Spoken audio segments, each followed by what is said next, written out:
আসসালামু আলাইকুম ওয়া রাহমাতুল্লাহি ওয়া বারাকাতুহু।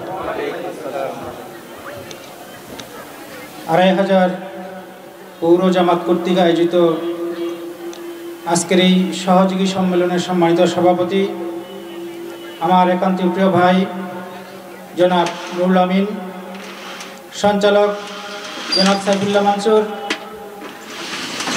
আজকের প্রধান অতিথি নারায়ণগঞ্জ জেলা জামাতের সম্মানিত আমির জনাব আলহাজ মুমিনুল হক সরকার, মঞ্চে উপবিষ্ট আছেন নারায়ণগঞ্জ জেলা জামাতের নবনিযুক্ত সেক্রেটারি জেনারেল জনাব হাফিজুর রহমান, মঞ্চে উপবিষ্ট আছেন ২৫০০-এর গণমানুষের নেতা, আমাদের প্রিয় নেতা অধ্যাপক ইলিয়াস মোল্লা, মঞ্চে উপবিষ্ট আছেন ২৫০০ উপজেলার দক্ষিণের সম্মানিত আমির জনাব মোতাহার হোসেন ভূঁইয়া, মঞ্চে উপবিষ্ট আছেন ২৫০০ উপজেলা উত্তরের সম্মানিত আমির জনাব মাওলানা মনিরুল ইসলাম, মঞ্চে উপবিষ্ট আছেন ২৫০০-এর বিভিন্ন স্তরের নেতৃবৃন্দ এবং আমাদের সহযোগী সদস্য ভাই এবং বোনেরা।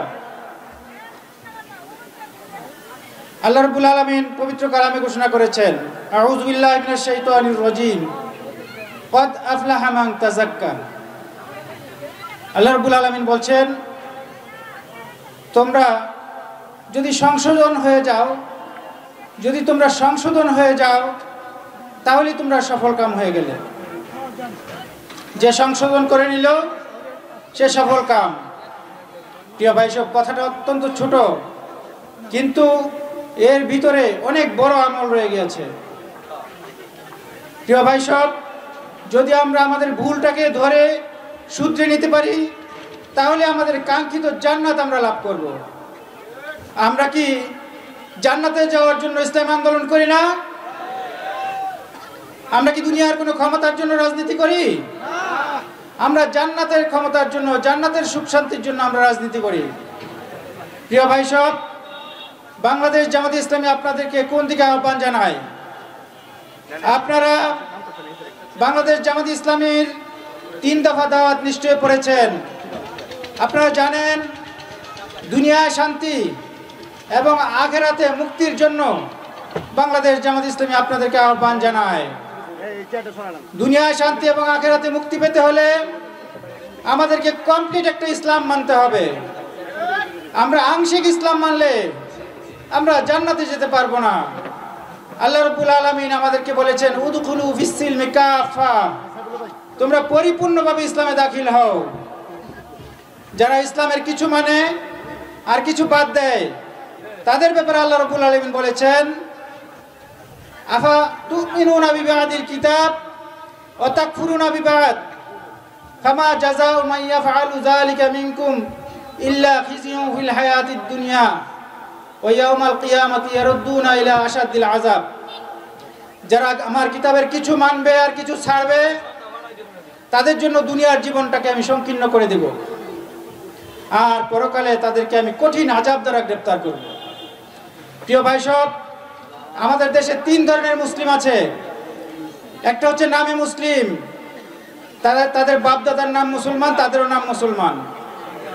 আরেক ধরনের মুসলমান আছে যারা নামাজ, রোজা, হজ, যাকাত এগুলিকে ইসলাম বানিয়ে নিয়েছে, কিন্তু আল্লাহর জমিনে আল্লাহর দ্বীন কায়েম করার কোনো চিন্তা ভাবনা তাদের নাই, বরঞ্চ আল্লাহর দ্বীনের বিরোধিতা তারা করে।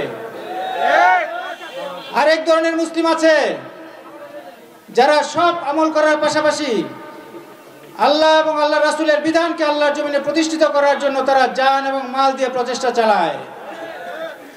বাংলাদেশ জামাত ইসলামী আপনাদেরকে একটা পূর্ণাঙ্গ মুসলিম হওয়ার আহ্বান জানায় এবং এর মাধ্যমে আমরা সকলে মিলে জান্নাতে যেতে চাই।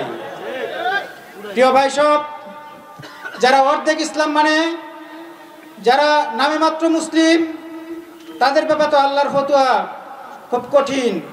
আল্লাহ রাব্বুল আলামিন বলছেন, মাল্লাম ইয়াহকুম বিমা আনজালাল্লাহু ফাউলাইকা হুমুল কাফিরুন। যাদের কাছে আল্লাহর বিধান, আল্লাহর আইন, আল্লাহর বিচার ফয়সালা যাদের কাছে ভালো লাগে না, পছন্দ লাগে না, তারা কাফের।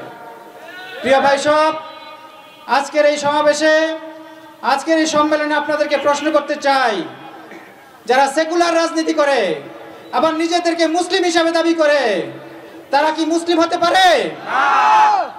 প্রিয় ভাই সব, আমরা আজকে তাদেরকে দাওয়াত জানাই, আহ্বান জানাই, সেকুলার রাজনীতি ছাড়ুন। বাংলাদেশে আল্লাহ রাব্বুল আলামিন ইসলামের জন্য একটা স্লোগান উঠিয়েছেন, সুযোগ করে দিয়েছেন। আজকে গাড়িতে উঠলে, বাসে উঠলে মানুষ শুধু ইসলামের কথা বলে। মানুষ দেখতে চায় এদেশে কোরআন দিয়ে রাষ্ট্র চালালে মানুষ কিভাবে শান্তিতে থাকবে। আমি আপনাদেরকে প্রশ্ন করতে চাই, আল্লাহর আইন দিয়ে রাষ্ট্র চালালে কি শান্তি আসা সম্ভব, না মানুষের আইন দিয়ে বানানো আইন দিয়ে রাষ্ট্র চালাইলে শান্তি আসা সম্ভব?